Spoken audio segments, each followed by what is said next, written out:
Hello everyone, it's time to give you a definitive opinion on the new A340 by LVFR. If you've been following the channel, you've probably already seen the video about my first impressions. Now let's dive into the details of everything that works and everything that doesn't. This add-on is provided by LVFR, who already have a lot of experience with Airbus, having released an Airbus A320ceo and the entire A318 to the A321 family. Recently they also released the A330, a decent aircraft but not without its flaws. Therefore, in this review I will take into account their experience with Airbus, and of course we have the right to be more demanding, especially considering that the price increases every time. Let's start the review, and you will see that there has been a bit of change in the review process. Only a few months after the release of the A330, LVFR is back with the new Airbus, this time with an even larger model, the A340-300. It's important to note that it's the 300 because from what I've seen, this model is no longer used or hardly used, perhaps due to the underpowered engines. We will talk more about this later. The price of the add-on is about €30 with 33 liveries, both real and fictional.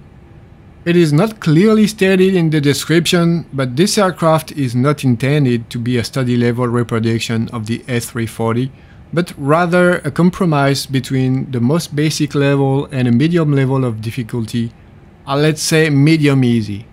I think it's not fair from LVFR to not mention this in the description, because some people could have expectations.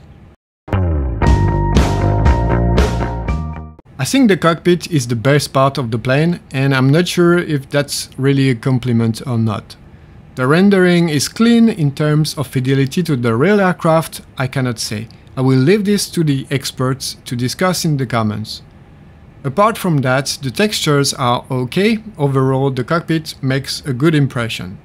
There are very few animations in the cockpit. The most notable element is the small tablet drawer that opens and closes with a checklist on it, just like in the A330. The little tablet doesn't make any noise when activated, which is a shame. The same goes for the cockpit door, by the way.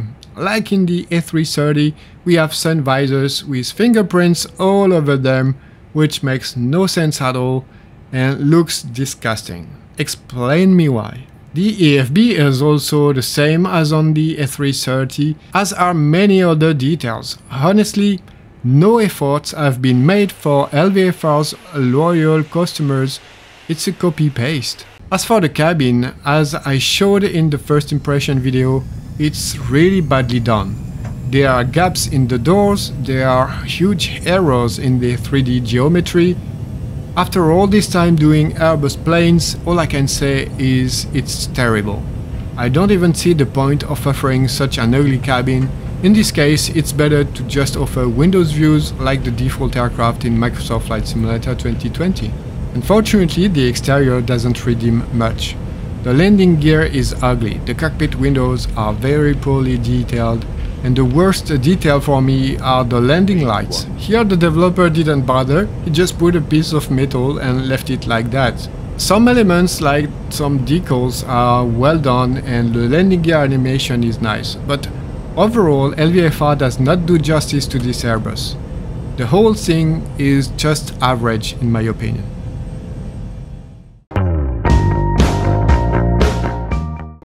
The A340 offers sounds that are quite convincing for my taste, especially in the cockpit.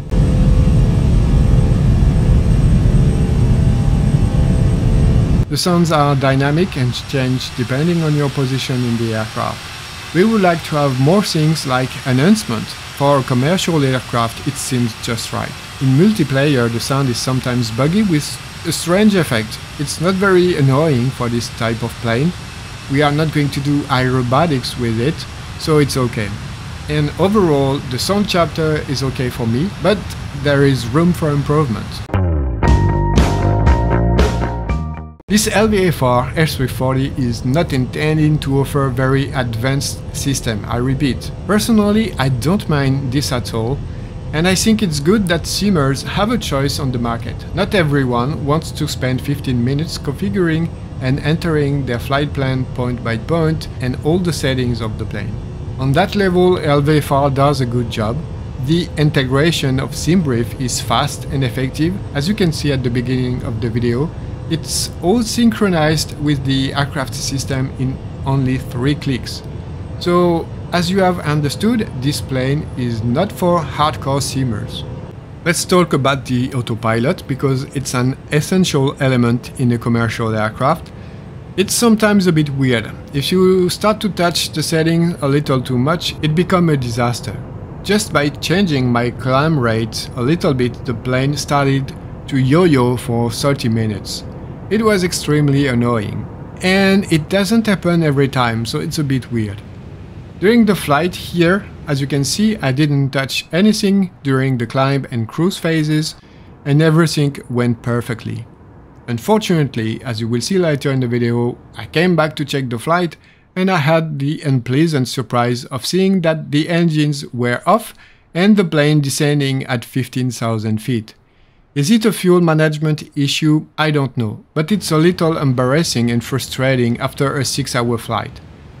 Of course, everything was synchronized with the SimBrief values as shown at the beginning, so I don't have an answer for that. I've noticed it, and like I said, it's frustrating for an aircraft designed for long flights.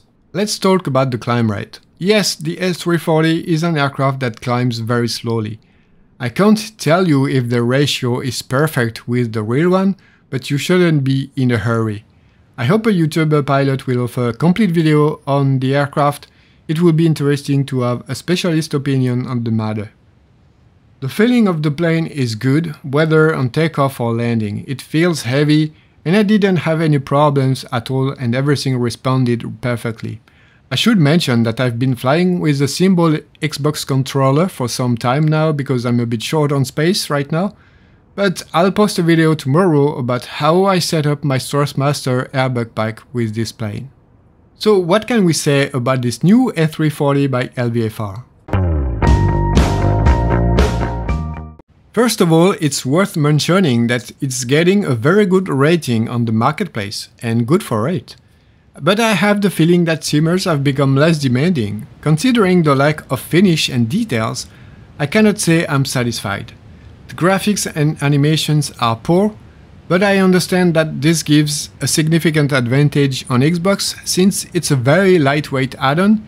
The performance are quite good. On the plus side, I also note its ease of use, which makes it accessible to a wider audience. So if you're on Xbox and you're not too picky about details, why not? But personally, this is just my opinion. I think it's a sloppy job and that Airbus deserves a better representation of their aircraft in Flight Simulator. Thanks for following this review to the end. Don't forget to like, subscribe and enable the notifications. It really helps the channel, and if the channels do well, it gives me more opportunity to review things for you. Have a great day, bye bye.